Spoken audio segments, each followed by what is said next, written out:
ধোনি নামতেই কানে তালা লেগে গেল রাসেলের। 125 ডেসিবেল থেকে বাঁচতে কি করলেন দ্য রাস।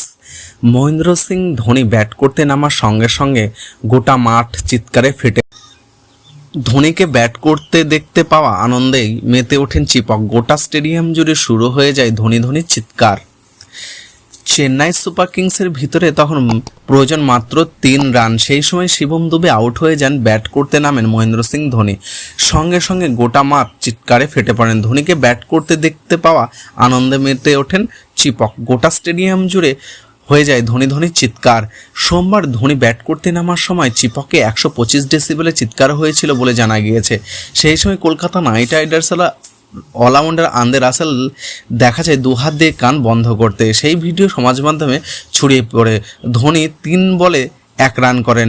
জয়ের রান আসে অধিনায়ক ঋতুরাজ গাইকোয়াড়ের ব্যাট থেকে। ধোনি 1 রান নিয়ে ঋতুরাজ জয়ের রানটি নেওয়ার 14 বল বাকি থাকতেই জয়ের রান তুলে নেন চেন্নাই। ভারতের বিশ্বজয়ী অধিনায়ক হয়তো এইবারের শেষ আইপিএল খেলছেন, তাই ধোনিকে নিয়ে বারবার আবেগে ভাসছেন মাঠ।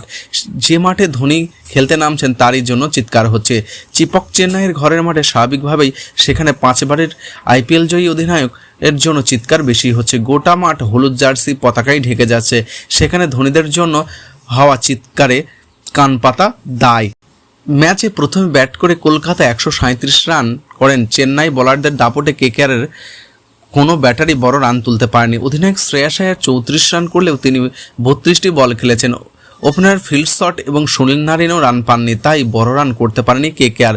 জবাবে ব্যাট করতে নেমে চেন্নাই 14 বল বাকি থাকতেই ম্যাচ জিতে নেয়। 1টি রান করেন অধিনায়ক গাইকোয়াড়। চেন্নাইকে হারালে শীর্ষে ওঠার সুযোগ ছিল কেকেআরের কাছে, কিন্তু সেই সুযোগ হারলেন শ্রেয়াস আয়াররা।